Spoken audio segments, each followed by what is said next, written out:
Okay, so we know about classes, we know about constructors, the destructor, member functions, data members, const data members, and const member functions.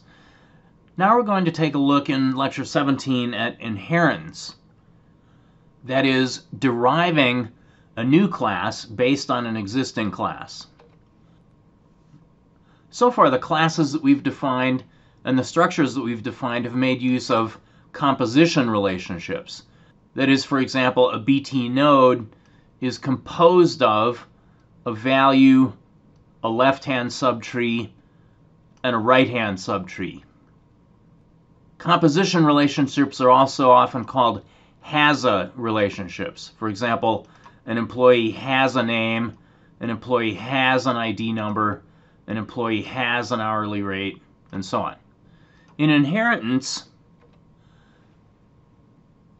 what we're expressing is a kind of relationships. For example, a CEO is a kind of manager, a European call is a kind of call, which in turn is a kind of option, and so on. The ability in C++ for us to define and use inheritance has benefits both at a conceptual level, in terms of making the relationships among our data types more clear, and also, frankly, at a maintenance level. Inheritance is an important way of supporting code reuse and also avoids the temptation of doing a lot of copy and modify programming where you have two different data types that are very similar to each other but not exactly the same. Often you can define one of these data types as a kind of the other data type and avoid a lot of repetitive coding. There are many different terminologies that you hear flying around for describing inheritance relationships. In Python, the idea of superclasses and subclasses is common, or the idea of a parent class and a child class. These terminologies sometimes confuse people, though, because if we're saying that a manager is a kind of employee, it sounds like a manager is a more important thing than an employee, and yet manager is a subclass and employee is a superclass, or manager is a child class and employee is a parent class. So these terminologies often confuse people, especially new to object-oriented thinking. Strustrup came up with the terms that we'll use, which is that the employee class in this case would be a base class, and manager is a derived class derived from the employee base class. All right, so here on slide 5 is our employee class. We've been talking about employees as having 3 data members, specifically a name for the employee, an ID number for the employee, and a rate for the employee. We have a constructor that knows how to create and initialize an employee object, and we have various member functions that access and manipulate the data members. We're going to define print, setRate, and getRate member functions for our employee. We could also have setName and getName, but just for space, we're going to leave those out.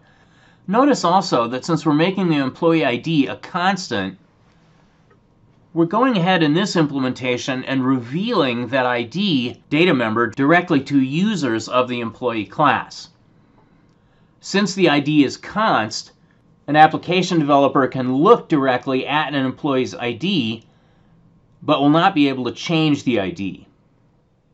Now, we're not doing any kind of dynamic allocation when we create an employee, so we don't really need a destructor. We just haven't bothered to define one.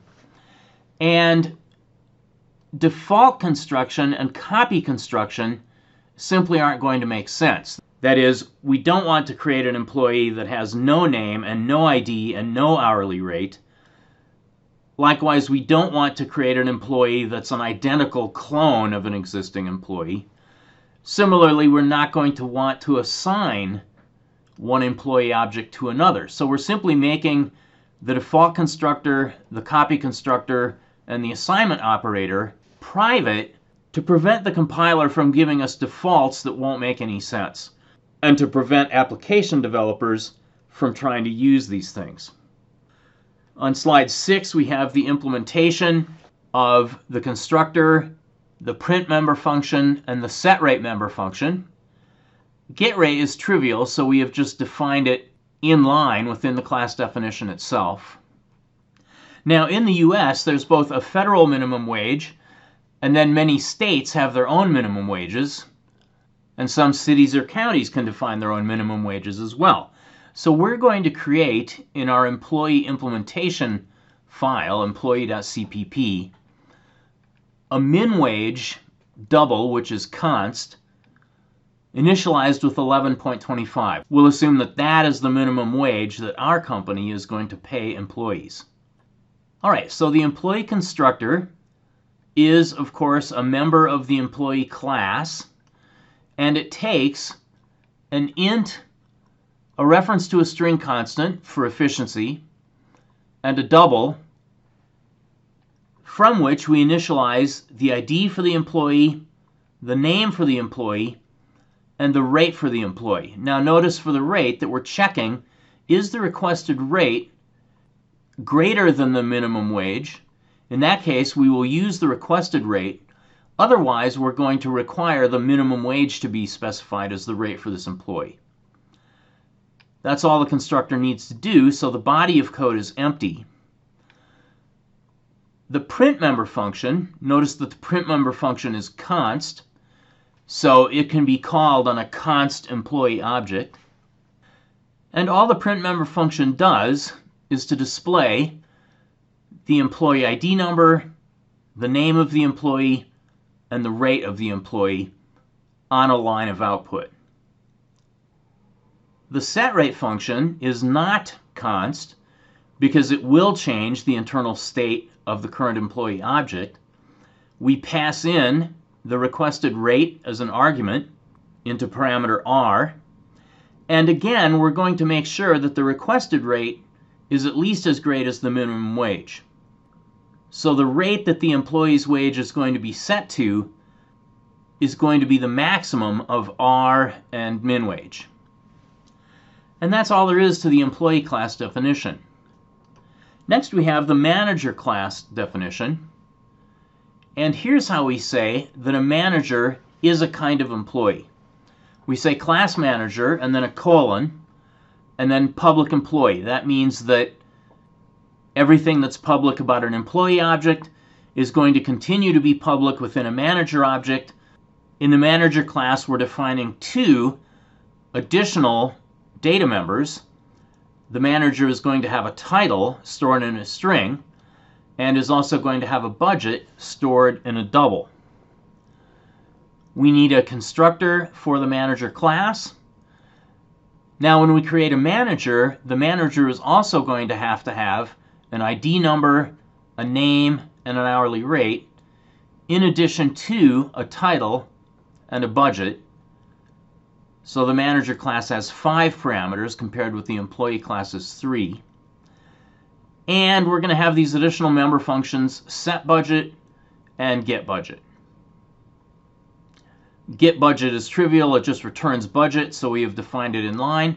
And of course it does not modify the state of the manager, so we've declared it as a const member function. The default constructor, copy constructor, and assignment operator for manager we have made private for the same reason that we made those private for employee. It really doesn't make sense to talk about a default manager with no ID, no name, no rate, no title, no budget.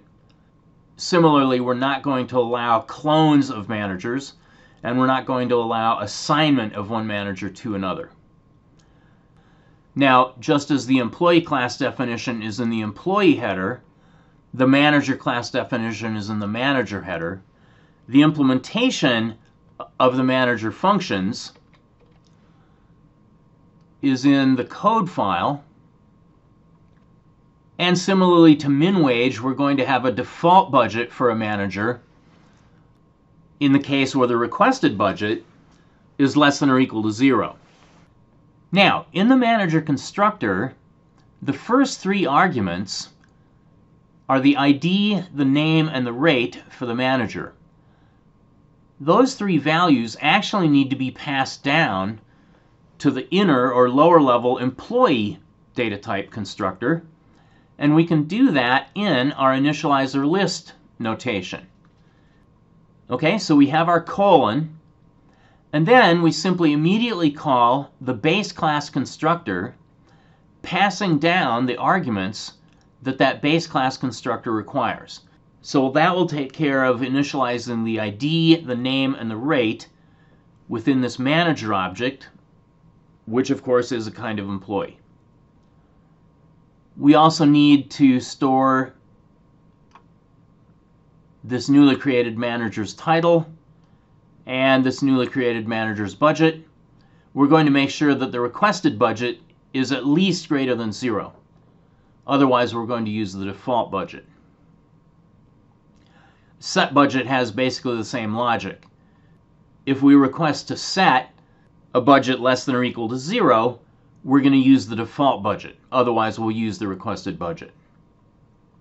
Okay, so to review a little bit of terminology here, a manager is a kind of employee according to the class definitions that we have in the headers and the member function definitions that we have in the code files. In C++ terminology, employee is called a base class. Manager is a derived class built from employee.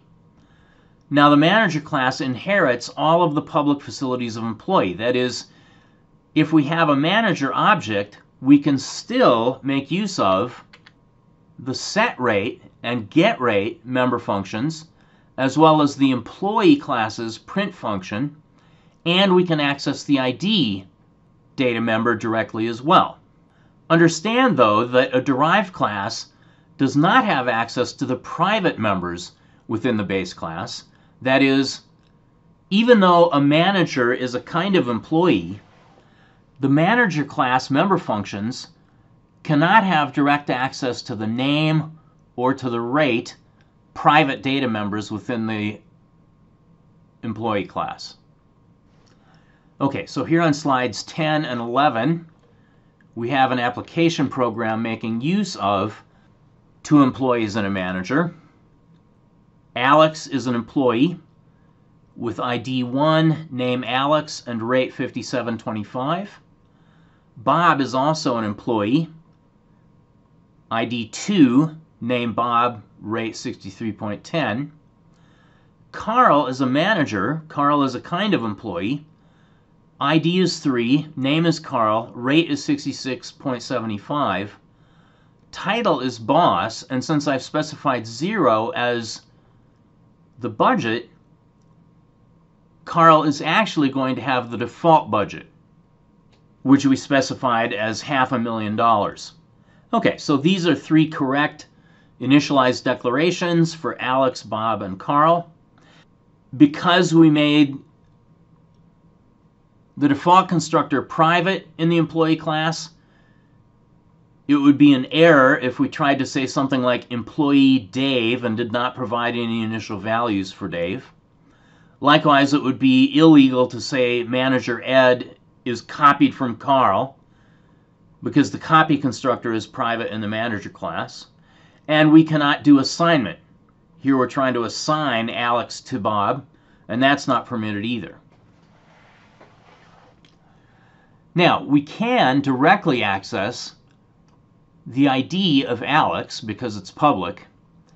However, if we tried to say alex.id gets 123, that would be an error because the ID is const. Actually, my comment here says that that's an access violation, but access violation is not technically correct. It's a const violation is what's happening here. We can say bob.setrate 6.31. Now, that's an attempted 90% pay cut for Bob. However, since that's less than the minimum wage, Bob will actually end up with the minimum wage instead, which is still pretty bad. When we print Bob, what we're going to get as output is that Bob's rate is 11.25. Okay, so when we say print Bob, we get employee number 2, name Bob, rate 11.25. Carl.setRate. Now Carl, recall, is our manager. Okay, Carl is a manager, and yet we inherit all of the public member functions for employee. And so Carl.setRate sets Carl's rate to 77.7. When we print Carl, that invokes the employee print function. You'll notice we did not have any print function in the manager class. And so Carl is printed as though Carl were really an employee. Employee number 3, name Carl, rate 77.7. Because Carl is a manager and we defined a public getBudget function for the manager class, we can also query what Carl's budget is. If I attempted to get the budget of Alex, that would be an error because an ordinary employee does not have a getBudget function available. Okay, so we declared and initialized 2 employees. We also declared and initialized 1 manager. We saw that for employees, we could access anything that was publicly available for employees. For managers, we can access anything that's publicly available for managers or for employees, because a manager is a kind of employee. As a diagram to keep straight which objects have which members, and also which members are public and which members are private, I like to draw things like so. This horizontal line in each case represents the split between things that are public above the line and things that are private below the line. So within an employee, such as Alex or Bob, the ID data member is public, although it's const. The name and rate data members are private, so the application developer cannot directly access name or rate. The application developer can invoke the public print function, setRate and getRate, and also access the public ID number. Now, a manager is a kind of employee, and so we can think within a manager that there is an employee. Anything that's publicly accessible about the employee, inner part of the manager, if you will, is still publicly accessible for the manager. So for a manager object, we can access the ID number, we can call getRate and setRate and print, and we can also make use of the public manager member functions, setBudget and getBudget. Within the manager class, title and budget are private, but manager class member functions can interact with title and budget. Name and rate, if you will, are sort of double private, if that makes any sense. That is, they exist within the employee inner part of the manager, but they are inaccessible to the setRate and getBudget functions. Name and rate can only be accessed by the member functions defined for the employee inner part of the manager. All right, so print, setRate, and getRate can access name and rate, but setBudget and getBudget cannot.